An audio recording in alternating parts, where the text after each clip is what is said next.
Tangisanku semakin tergugu. Rasanya aku benar-benar sedih luar biasa.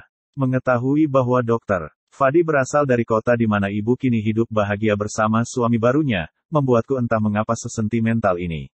Memang tak ada hubungannya. Namun, aku jadi teringat akan ibu. Bagaimana kalau aku kelak bias menemukannya kembali di sana? Apa yang akan terjadi ketika kami bersitatap lagi setelah sekian tahun kami dibuang olehnya? Tubuhku kemudian dipeluk erat oleh Dr. Fadi. Bagaimana aku tak makin menangis apabila diperlakukan begini? Ku peluk kembali tubuhnya, menumpahkan deras air mata di atas dada bidang lelaki itu. Air mataku telah membasahi kemejanya, tetapi lelaki itu semakin mendekap. Seperti aku tak bakal lagi dia lepaskan. Kenapa kamu? Harusnya kamu cerita padaku. Bisik lirih Dr. Fadi perlahan membuatku mampu untuk mengendalikan sebab. Ku tarik napas dalam sembari menyeka hujan air mata. Pelan-pelan aku melepas peluknya. Tak berani mata ini langsung menatap sosok lelaki yang kini mengusap rambutku dengan gerak lembut. Ya Tuhan, sungguhkah di depanku adalah Dr. Fadi? Ternyata dia bisa berlaku seperhatian ini kepadaku. Terasa mau sembuh luka hati ini. Aku menggelengkan kepala, menunduk, tak mampu untuk bersirobok dengan mata coklatnya. Tidak apa-apa, Mas. Jawab aku atau kita tidak usah pulang saja. Suara Dr. Fadi terdengar sangat menusuk. Sikapnya jadi dingin lagi. Jantungku sampai teriris tipis dibuatnya. Ini, tentang ibuku. Aku terbata-bata. Sekadar menyebut kata ibu saja rasanya berat sekali. Seperti memikul beban ratusan ton.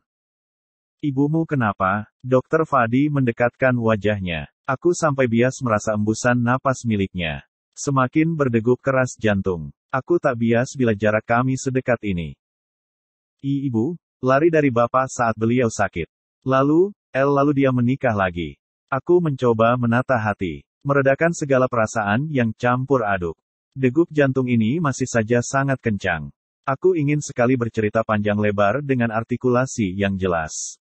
Rasanya ingin kuluahkan saja segala beban dalam dada pada Dr. Fadi. Biarpun dia orang lain, tetapi, dia begitu spesial bagiku sekarang.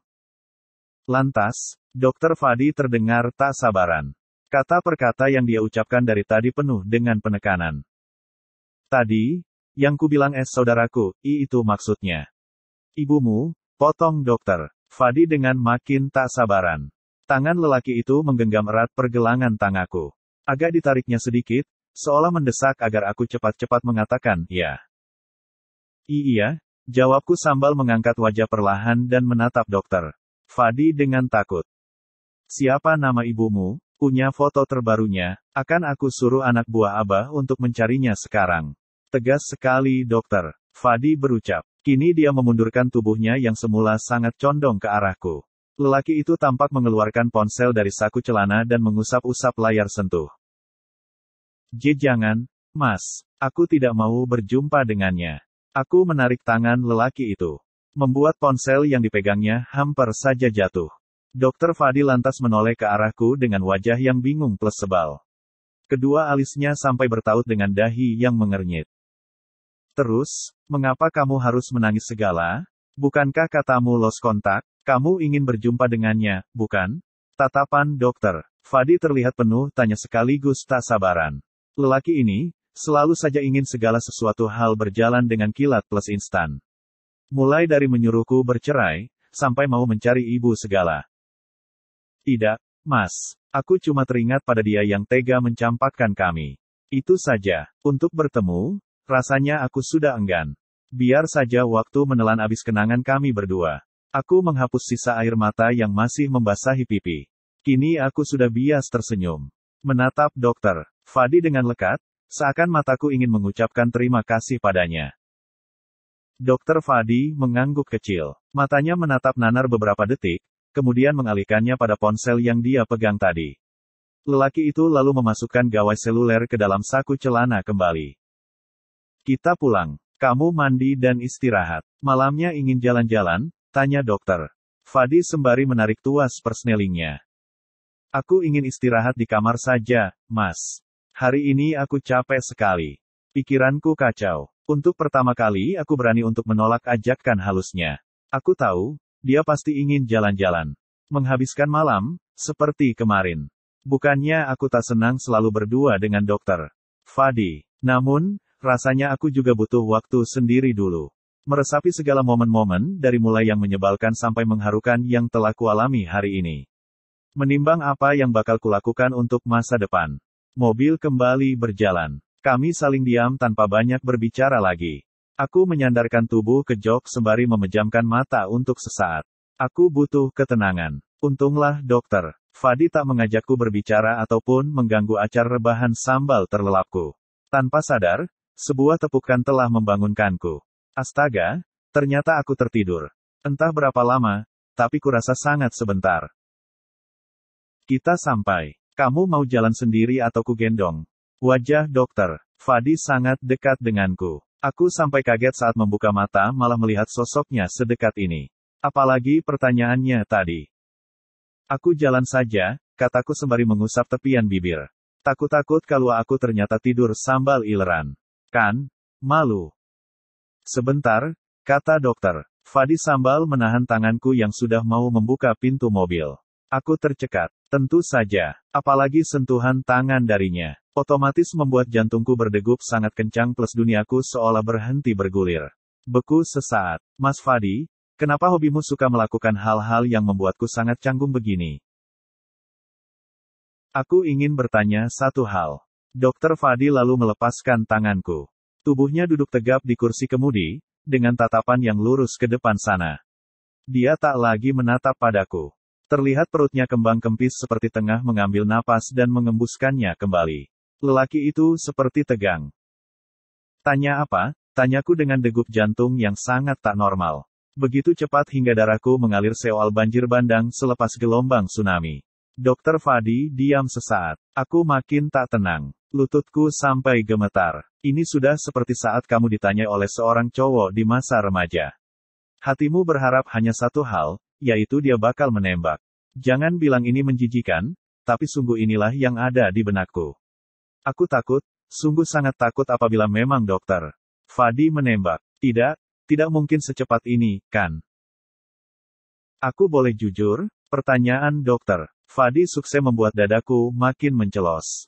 Apa, ini benar-benar naskah yang dipakai remaja cowok buat menembak di masa-masa sekolah dulu? Bersambung. Tapi bohong.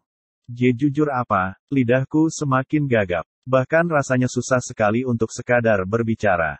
Aku tidak mau kamu kembali pada suamimu. Apa aku salah? Dek, tatapan dokter Fadi sangat tajam. Hampir-hampir aku pingsan dihunjaminya kerlingan mata seperti itu.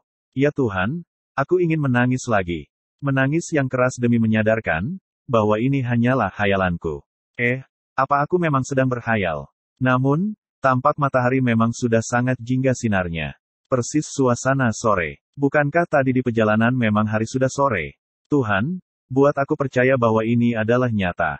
Jawab, Chris. Jangan diam saja. Tatapan dokter Fadi semakin tajam. Jakunnya terlihat naik turun, seperti orang yang tengah menelan selaiva. Aku bingung. Betul-betul bingung. Sudah kukatakan berulang kali, bahwa dokter Fadi kini memang spesial bagiku.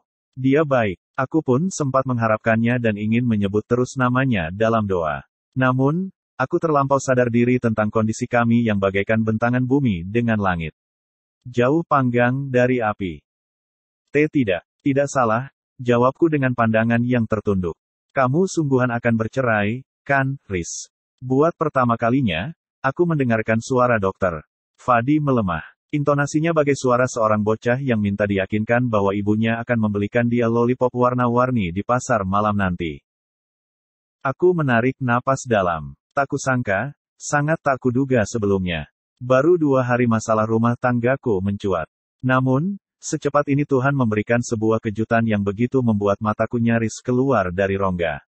Siapa yang tak terkejut saat atasan yang kau kira selama ini hanya sebatas rekan kerja saja, tetapi saat kau terpuruk, dia datang dengan segala pengorbanan yang tampak tak mungkin dilakukan oleh seorang yang hanya menganggapmu biasa dalam hidupnya. Apakah aku seistimewa itu bagi dokter Fadi? Kenapa, Mas? Sebagai seorang wanita, aku hanya ingin tahu, apa maksud pasti dari kata-katanya. Aku tak ingin tenggelam dalam gede rasa yang kuciptakan sendiri. Aku butuh kepastian akan tebakan yang kubuat dalam hening. Dokter Fadi terdengar menarik napas dalam dan mengembuskannya dengan keras. Lelaki itu memutar lehernya ke kiri dan kanan sampai terdengar bunyi krek yang membuatku ngeri sendiri. Dia terlihat grogi, seperti bingung ingin mengucapkan apa. Sementara itu, sebuah sedan hitam datang dan tampak ingin parkir di samping mobil milik dokter Fadi. Sesaat perhatian kami terpecah ke arah mobil yang kini berhenti tersebut. Tak lama, seorang lelaki berpakaian rapi dengan menenteng tas kerja warna hitamnya muncul. Vino, ya, itu tetangga kos kami. Lelaki itu tampak berhenti di depan kaca jendelaku. Dia mengetuk dan dokter Fadi terdengar mendengus sembari membukakan kaca buatnya. Hei, baru sampai kalian berdua, tanya Vino dengan tersenyum. Lelaki berkemeja warna merah marun dengan kombinasi dasi motif garis miring hitam dan abu. Iya, jawab dokter Fadi dengan malas. Nadanya dingin dan cuek. Sedang aku hanya bias tersenyum. Enak ya, kalau satu tempat kerja. Bias bareng terus. Senyuman Vino penuh arti. Entah, dia itu sedang mengejek, menggoda, atau bagaimana. Aku tak paham. Benar, apalagi kalau besok kami menikah, Vin. Semakin enak. Bareng terus 24 jam. Aku terhenyak mendengar ucapan dokter Fadi yang sangat spontan dan ngasal itu. Langsung kepalaku menoleh kepadanya sembari tersenyum menyeringai, memberi kode bahwa dia jangan bicara sembarangan kalau tidak mau jadi gosip lagi. Wow, amin. Semoga terkabul, deh. Aku naik duluan, ya. Vino kemudian kabur. Sebelumnya dia melambaikan tangan sambil tersenyum kecil. Wajahnya terlihat berubah. Seperti tak suka. Entahlah. Mungkin hanya perasaanku saja. Dokter Fadi menutup kaca jendela lagi. Mengacak-acak rambutani sendiri sembari mendengus sebal. Dia pasti tak senang dengan interupsi dari Vino yang mengacaukan acara kami tadi. Lanjut, Mas, kataku padanya. Aku kehilangan mood. Dokter Fadi menatapku. Wajahnya benar-benar datar. Kurasa dia kembali dalam setting mode pabriknya lagi. Kecewa tiba-tiba menyambangi perasaanku. Besar sekali kecewa itu. Bahkan aku sesak sendiri akibatnya. Mas, kamu nggak berniat mengulangi pertanyaan tadi? Aku bahkan rasanya jadi kembali murung. Bukan karena ibu, tapi karena dokter Fadi tak jadi melanjutkan kata-katanya. Lelaki itu lalu mematikan mesin, menoleh ke belakang, dan sedikit memajukan tubuhnya untuk menyambar ransel yang dia letakkan di bangku nomor 2. Ayo, katanya dengan nada dingin. Aku hanya diam, tak bergerak sedikit pun meski dia sudah memegang penarik bukaan pintu. Ayo, kenapa bengong, ajaknya lagi saat sadar bahwa aku enggan untuk bergerak. Aku menggelengkan kepala, memasang wajah masam, tak mau menoleh padanya. Kenapa lagi? Dokter Fadi terdengar payah. Lelaki itu menarik napas dalam seolah ingin membuang bebannya. Dasar tidak pega. Kulkas. Es batu. Menyebalkan. Bersambung.